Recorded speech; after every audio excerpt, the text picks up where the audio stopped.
I was 15 the first time I realized my parents didn't see me as their son, at least, not in the way you'd expect a parent to see their child. To them, I was a tool, a spare, a fallback plan, in case things didn't work out with their real pride and joy. My younger brother, Owen. He was 13 at the time, a bright kid with a loud laugh and a knack for getting exactly what he wanted. I used to envy him for that, until I realized the price of being the favorite was never hearing the word no, even when he needed to. And the price of being me was being forgotten, until they needed something. My name's Henry. I'm 27 now.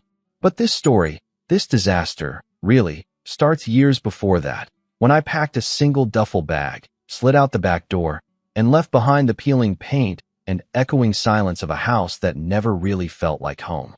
I didn't leave because I had some grand escape plan. I left because I was tired of trying. Tired of pouring effort into a family that only ever filled my cup with guilt and obligation. I was just a kid with a part-time job at a gas station and a stack of textbooks from the public library. But somehow, walking away from everything familiar felt less terrifying than staying. I didn't expect to make it. Honestly, part of me thought I'd come crawling back within a week. But I didn't. I slept in shelters, picked up shifts wherever I could find them, and took online classes on borrowed Wi-Fi until I could afford community college. I kept my head down, worked through summers and weekends, and slowly clawed my way towards something that resembled stability. I didn't tell anyone from my old life where I was. I figured they wouldn't ask. And they didn't. Not for a long time.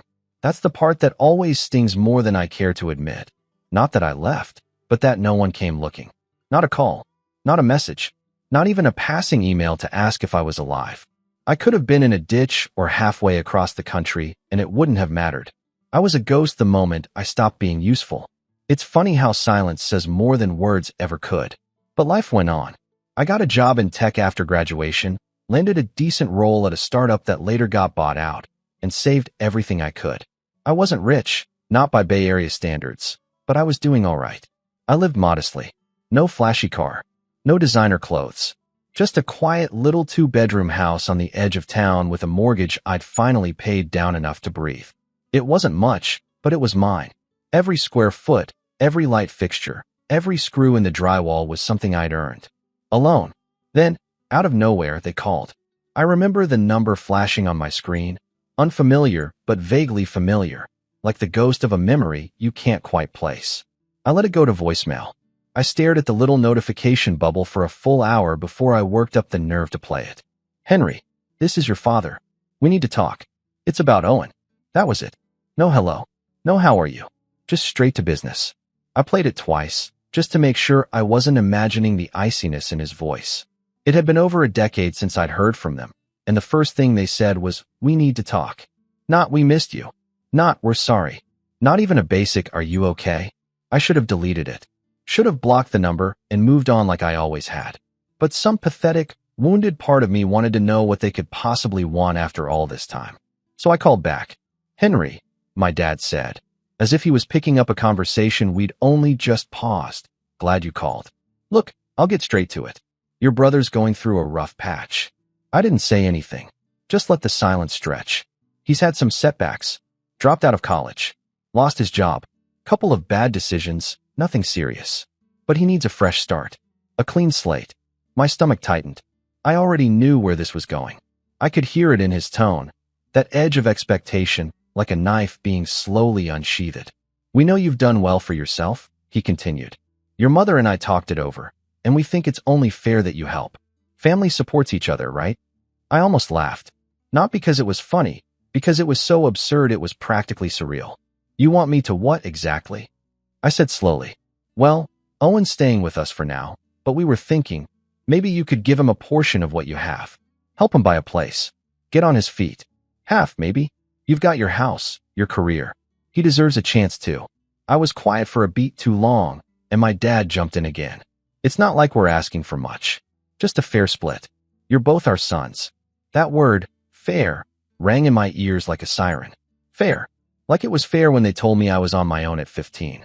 Like it was fair when Owen got private school and tutoring while I taught myself calculus behind a gas station counter. Like it was fair when they replaced every "we love you" with "you should have been more like your brother." "Dad," I said, and my voice was calm in a way that scared even me. Are you seriously asking me to give Owen half of everything I've built? After everything. There was a pause. Then, like he hadn't heard me at all, he said, "It's not just about you, Henry. You owe your brother a future. He's family." That word again. Family. As if they hadn't shredded that idea years ago and left me to bleed out on the pavement. I hung up. That should have been the end of it. Another phone call I try to forget. Another wound to bury. But 2 weeks later, I got a knock on the door. A man in a buttoned shirt handed me a thick envelope and said, "You've been served."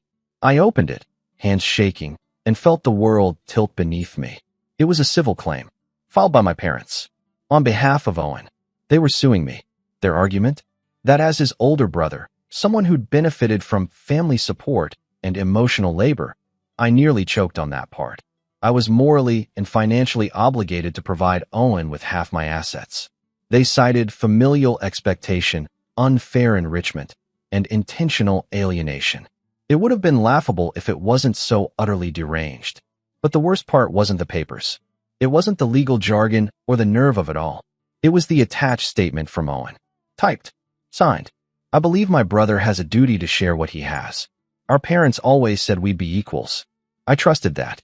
I trusted him. As if I'd betrayed him. As if I owed him anything.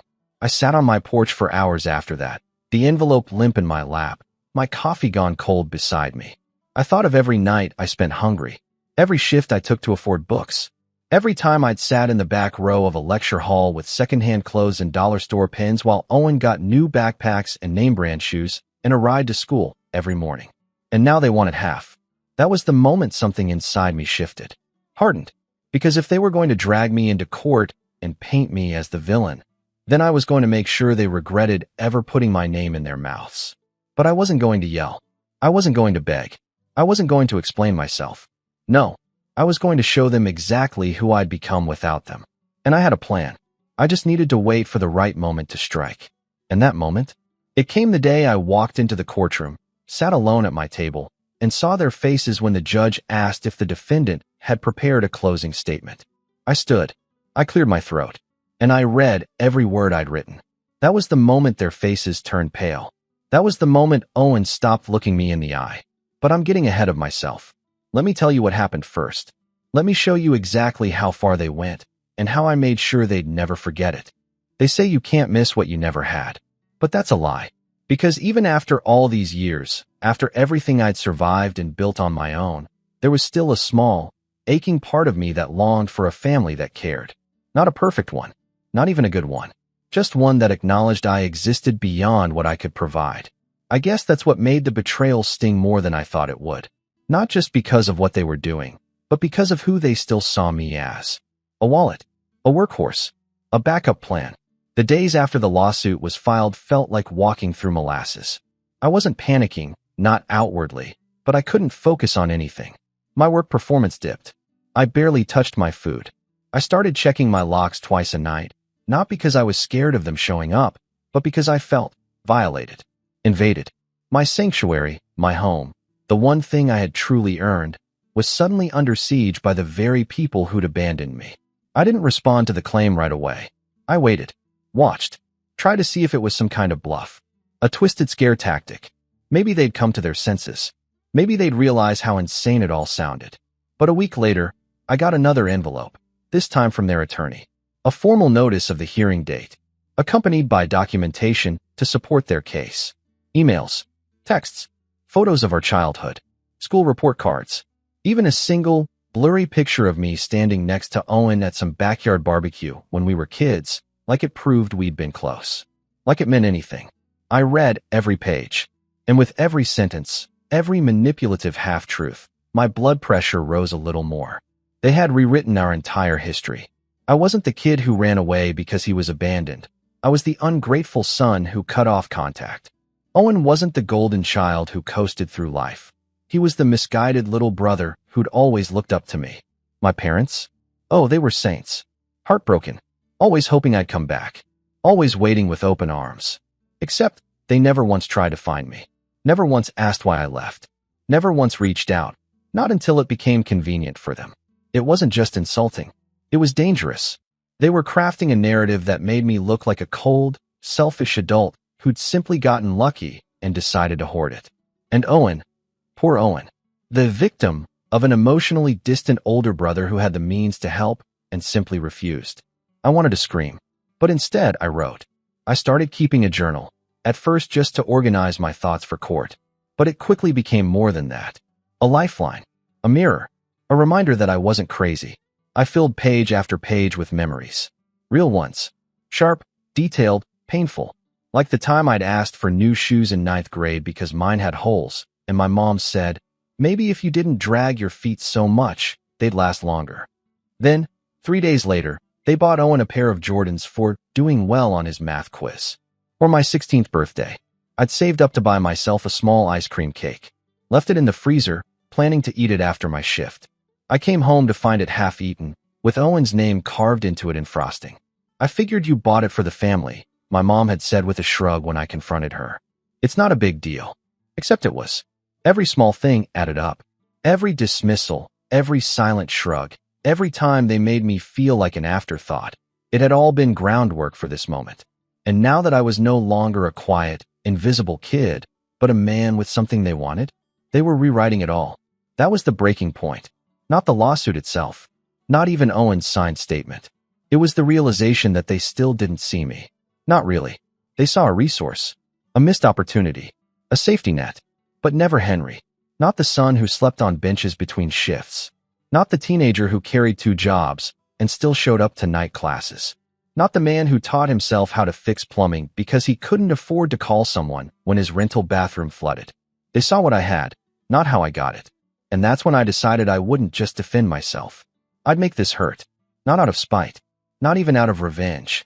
But because they needed to understand that I wasn't theirs to manipulate anymore. That night, I made a decision. I reached out to someone I hadn't spoken to in nearly 10 years, Miss Carter, my high school guidance counselor. She'd been the only adult who ever truly believed me when I told her things weren't right at home.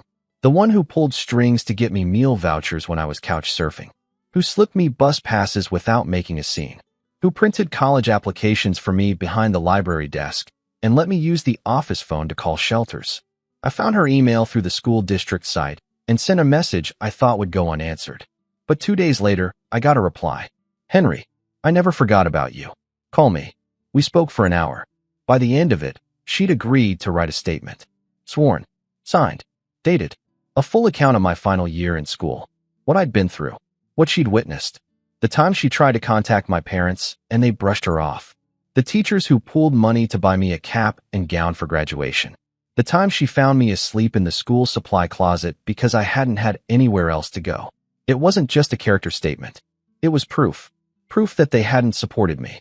Proof that I'd done this alone. I felt like I could finally breathe. But of course, the universe wasn't done testing me. Because a week before the hearing, I got an unexpected visit. It was Owen. He showed up unannounced, wearing joggers, a designer hoodie, and sneakers I could never afford at his age. He had the same crooked smile I remembered from when we were kids, the one that used to mean, I'm about to get away with something. Hey man, he said casually, like this wasn't the first time we'd spoken in over a decade. Can we talk? I didn't open the door all the way, just leaned against the frame. What do you want? He shrugged. Look, I know the lawsuit's kinda intense, but it's not personal. Mom and Dad just think it's the right thing. You know how they are. I said nothing. He went on. I'm not trying to take your life or anything. I just need a leg up. A clean slate. I messed up. Yeah, but you've got so much. I mean, come on, this place. You've got your own house. You probably make 6 figures. It was the way he said it. Like it was all handed to me. Like I'd spun a wheel and landed on a jackpot. Let me ask you something, I said, my voice low. Where were you when I was sleeping in a shelter on Mission and 8th? When I was walking 6 miles to class because I couldn't afford the bus? He blinked. I didn't know about any of that. Exactly, I said. Because you never asked. He shifted uncomfortably. Okay, but still. You're in a position to help. Isn't that what family does? There it was. The same script. The same guilt. Only now, it was coming from my brother instead of my parents. I did help you, I said. By leaving. By not dragging you down with me. By surviving without ever asking you for a damn thing. He stared at me for a long time, then said quietly, You really think you're better than us now, huh? I didn't answer. Because in that moment, I didn't know what to say. Was I better than them? Maybe not. But I was different. I'd chosen a harder path, walked it alone, and I wasn't about to apologize for where it led me. He left after that. No handshake, no hug, just a bitter glance over his shoulder and the slam of a car door. A few days later, I got the final pre-hearing packet from their lawyer. They doubled down, included a new affidavit from my parents, full of lies, embellishments, proof that I'd been emotionally unstable, that I'd severed ties without cause, that I was now punishing Owen out of jealousy. I should have been angry, should have thrown something, but I didn't. I just sat down, opened a blank document, and started typing. My final statement, the one I'd read aloud in court. And as I wrote, I didn't just think about defending myself. I thought about exposing them. Because they wanted a performance? Fine. I'd give them one they'd never forget. I didn't realize how heavy the past was until I started digging it up. Writing that final statement for court forced me to relive moments I'd long buried just to survive. It wasn't just paperwork or legal prep. It was therapy by fire. Each paragraph felt like a scalpel, slicing into years of numbness. And once the numbness wore off, the pain came rushing in like floodwater behind a broken dam. I wasn't okay. Not for a while. After Owen's visit, something shifted. His words clung to me like smoke. Isn't that what family does? But family never shielded me. They fed me to the wolves and called it tough love. I stopped sleeping. My appetite tanked. I'd sit at my desk staring at spreadsheets for hours, unable to focus, until I'd shut my laptop and just sit. Still, frozen, drowning in the eerie silence of a house I'd once felt proud to own. Now, it felt more like a bunker. A fortress built out of fear. One night, I caught my reflection in the bathroom mirror and barely recognized myself. Pale, unshaven, eyes rimmed red from too many nights of pretending I wasn't falling apart. I pressed my palm against the cold tile and whispered, "You're not going back there. You're not going back."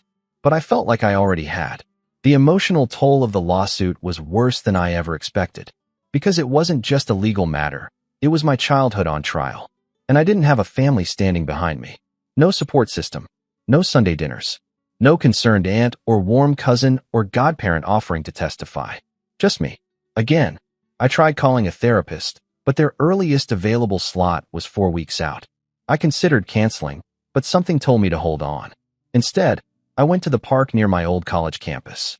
Sat on the same worn bench I used to eat instant noodles on during lunch breaks, back when I had $20 in my bank account and a cracked iPhone.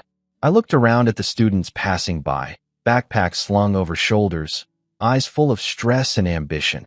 And for the first time in a long while, I didn't feel envy or resentment. I felt pride. I'd done that. And more. With no safety net. No trust fund. No letters of recommendation from Dad's golf buddy. Just grit. That day marked a subtle but powerful shift. I wasn't out of the woods, not even close. But I remembered who I was. What I'd survived, what I'd built, and more importantly, I realized I wasn't as alone as I thought. A few days later, I got a letter in the mail. A real one. Stamped. Handwritten. It was from Ms. Carter, my old guidance counselor. She'd included a copy of the statement she was submitting to the court, but that wasn't what got me. At the bottom, in her familiar, looping cursive, she'd written, "You were always more than they could see. Don't let them shrink your worth just because they couldn't grow theirs." I read it 4 times. Then I stuck it to my fridge with a magnet, right next to a faded photo of me at my college graduation, the one I'd attended alone, with a borrowed cap and a paper gown that didn't quite fit. That photo used to make me feel hollow. Now, it reminded me I was real. That night, I dusted off my resume. Not because I needed a new job, but because I wanted to see it. Everything I'd done, every promotion, every project, every risk that paid off. I realized I had become someone remarkable, and no one in my family even knew my job title. I don't think they even knew what company I worked for. To them, I was still Henry the dropout, Henry the difficult one, Henry the selfish runaway. But that wasn't me anymore. I was Henry, senior product manager at a mid-sized tech firm, homeowner, debt-free, mentor to 3 interns, volunteer at a local adult literacy nonprofit, a man with a future he forged from scrap. And no lawsuit was going to take that from me. With renewed focus, I got to work. Quietly. Strategically. I didn't rant on social media. Didn't tell coworkers. Didn't vent in Slack channels or group chats. I rebuilt from the inside. I hired a lawyer. Not flashy, but sharp. A woman named Rajani who'd spent 10 years defending clients from frivolous family claims. When I explained my case, she paused for a long time and said, "This is disgusting. But don't worry. We're not just going to defend. We're going to dismantle." She helped me refine my statement. We cross-referenced every fact in their complaint and compiled a binder of counter-evidence. Bank records from when I was 15, pay stubs, rental history, photos of me working graveyard shifts, text messages, or the lack thereof. We even tracked down my old roommate from the shelter. Turns out he'd turned his life around too. He worked maintenance at a hospital now and was more than willing to vouch for the nights I came home after 12-hour shifts and studied under a flickering light bulb for exams that no one thought I'd pass. It felt like assembling an army of ghosts, pieces of my past rising to fight beside me. But the biggest turning point came from someone I never expected. My landlord from my first real apartment. I'd rented a tiny, roach-infested studio when I was 19. The guy barely spoke English, but he always called me hard-working boy. I reached out on a whim, asking if he remembered me. He did. And not only did he remember, I found out he'd saved a copy of the thank you note I left when I moved out. "You pay on time," he wrote in a short affidavit. "Fix toilet yourself. Quiet. Good heart." I laughed when I read it, through tears, because somehow that mattered more than all the shiny job titles. That was who I was. A good-hearted kid who paid his rent on time and fixed his own toilet. Not the entitled brother they painted in court papers. As the hearing date crept closer, I started sleeping again, eating again. I went back to the gym. Nothing fancy, just stretching, lifting light, reclaiming control of my body the same way I was reclaiming my voice. People at work noticed the shift. "You seem lighter," one coworker said. I nodded. "Just cleaning house," I replied. They didn't know what I meant, but I did. The day before the hearing, I took off work and drove to the edge of town. There's a lake out there. Nothing big, just a quiet place with weeping willows and creaky docks. I used to walk there after my shifts in college, back when I didn't have air conditioning and needed somewhere cool to breathe. I stood on the dock and stared at the water, then pulled out a folded piece of notebook paper. It was the letter I wrote the night I left home at 15. I'd carried it with me for 12 years. Never showed it to anyone. It was angry, messy, childish, full of scratched-out curses and broken grammar. But it was real. I read it once more, then let it fall into the water. I watched the ink bleed, the paper dissolve. It didn't fix anything, didn't change the past, but it felt like permission to stop carrying guilt that was never mine, to stop explaining myself to people who never listened, to stop waiting for an apology I was never going to get. The next morning, I woke up early, showered, shaved, and put on the Navy suit I'd worn to my first tech conference. Not because I needed to impress anyone, but because it reminded me of who I'd become. I looked in the mirror, adjusted my tie, and whispered, "Let's end this." The courtroom wasn't what I expected. Smaller, quieter, no gavel, just a judge, a few rows of benches, and the quiet shuffling of paperwork. My parents sat at one table, Owen beside them, looking bored, like this was some minor inconvenience on the way to brunch. Their lawyer, a smug guy with slicked back hair, nodded at me like we were playing a friendly game of poker. I took my seat, alone, no family behind me, no friends in the gallery, but I didn't feel alone anymore. I had my story, my truth, my proof. And when the judge called my name and asked if I had a closing statement, I stood, pulled the papers from my folder, cleared my throat, and said, "Yes, Your Honor, I do." I looked up, right at my parents, right at Owen, their faces already beginning to shift. But I wasn't doing this for them. I was doing this for the boy who used to sleep in borrowed hoodies and wonder if anyone would ever notice if he disappeared. I took a breath and began to speak. The courtroom fell into a hush the second I opened my mouth. It was one of those silences that doesn't happen by accident. It landed, thick, heavy, expectant. No papers rustled. No chair squeaked. Even the bailiff paused mid-shift. The judge looked at me over her glasses, pen poised just above her legal pad. She had that expression, half curious, half bored, but I could tell she'd heard enough rambling closing statements in her life to know when something different was about to start. I didn't shout. I didn't grandstand. I didn't pace the room like some primetime legal drama.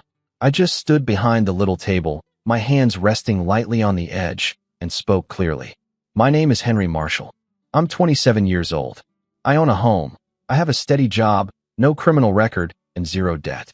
I pay my taxes, I donate to the food bank down the street, and every holiday season, I go back to the shelter I used to sleep in and drop off blankets. I glanced up. Owen shifted in his seat. My father crossed his arms. My mother didn't blink. I say all that not to impress you, I continued, but because I need to establish something that's apparently been lost in all this legal paperwork. I built this life. Alone. I wasn't handed it. I didn't inherit it. There was no college fund. No down payment from a generous uncle. No cosigner. No financial safety net. Everything I have, I earned. My voice didn't shake. I had practiced too many times for that. But that's not what this case is about, is it? This isn't about fairness. This isn't about family. This is about control. About a family that ignored me for a decade until they realized I had something they wanted. The judge leaned back slightly. I could feel my parents' attorney squirming, itching to object. But there was nothing objectionable yet. I reached down, pulled a page from my folder. This is a statement from Ms. Linda Carter, my high school guidance counselor. She testifies that I was effectively homeless at 15, that my parents were unresponsive when contacted about my welfare, and that I survived on free lunch vouchers and secondhand clothes from school donations. I held up another. This is from Mr. Stanley Valdez, my former landlord. He confirms I worked 3 jobs to pay rent on a 200-square-foot apartment with no heating and fixed the plumbing myself because I couldn't afford repairs. Another. This one's from George Peters, who ran the community shelter where I lived for 3 months. He remembers me coming home from work with cracked hands and study guides, falling asleep at the dining table because I had midterms the next morning. I looked directly at Owen now. And this is the receipt from the day I bought my house. Paid the down payment myself. Signed the contract alone. No gifts. No loans. Just years of labor and a credit score I earned inch by inch. Now the silence in the room was different. Not tense. Electric. The judge raised her eyebrows. My lawyer didn't smile. She didn't need to. The work was being done. I could have ended the statement there. That would have been enough to win the case. But I wasn't interested in just winning. This was the setup. So I kept going. You know what's funny? I said, tone still calm. Not once. Not once. In the 12 years I've been gone, did anyone here ask how I was doing? No calls. No letters. Not even a birthday text. But the moment Owen needed a house, suddenly I'm family again. My father shifted, annoyed. My mother's mouth was a flat, hard line. I'm not angry that I wasn't helped. I added. That's life. You play the hand you're dealt. I learned that young. What I am angry about is the rewriting of history. The idea that I owe something to people who never even acknowledged my pain, let alone lifted a finger to ease it. I paused, letting the weight of that settle. Then I folded the pages, slid them back into my folder, and looked at the judge. I respectfully asked that this lawsuit be dismissed with prejudice. Not because I think I'm better than them, but because I refuse to let the people who left me behind profit from my survival. The judge looked stunned for a moment. Then she nodded slowly and said, "Thank you, Mr. Marshall." And just like that, the moment was over. But the real story, the one that matters, starts after that. Because I didn't walk out of that courtroom feeling triumphant. I didn't feel like I'd won. I felt hollow, like I'd spent all this time preparing for war, only to realize I was still bleeding from battles I thought I'd buried years ago. But then something strange happened. After the hearing, as I was gathering my things, my parents didn't come up to me. They didn't say a word. But Owen?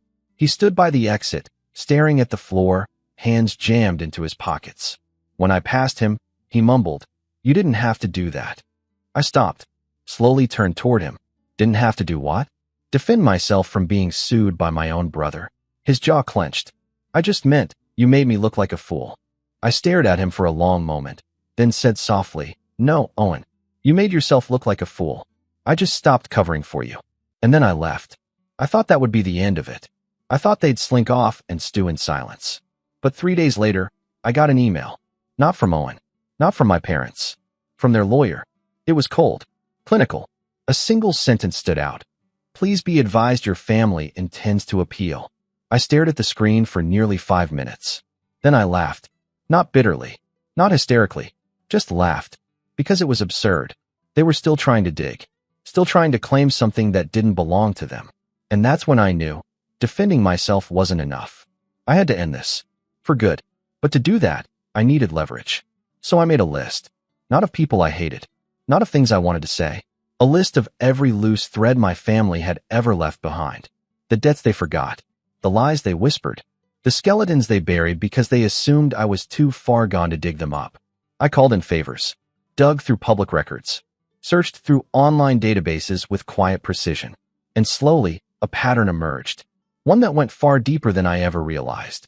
Turns out my parents had taken out a second mortgage years ago.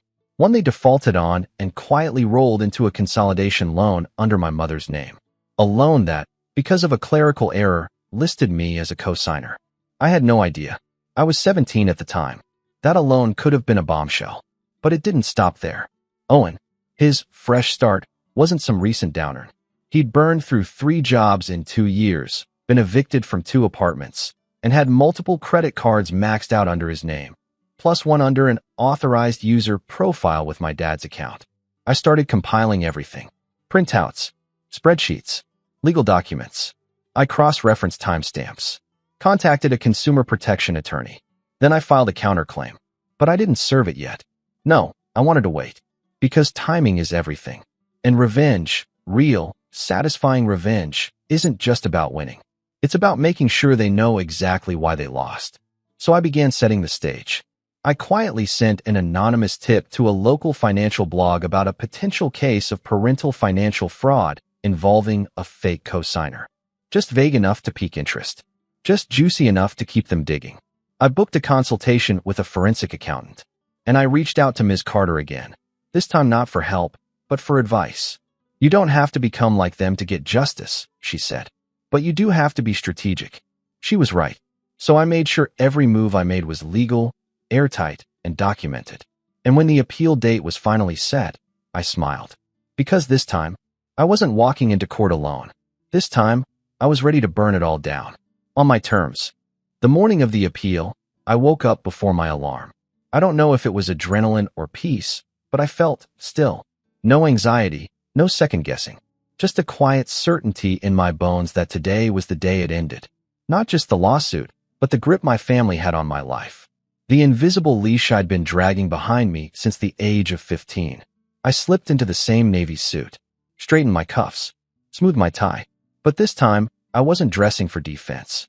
This wasn't about protecting what I had. It was about taking back everything they thought they could twist. Rajani, my lawyer, met me on the courthouse steps. She greeted me with a nod and handed over a sleek black folder. Everything's in here, she said. We've confirmed the fraud. The counterclaim is active. Judge Peters has already reviewed it in pre-hearing. And the journalist? I asked. She smirked. They'll be sitting 2 rows behind your mother. Perfect. The hearing room was the same as last time. Bland walls, worn wooden furniture. But it didn't feel small anymore. It felt like a stage.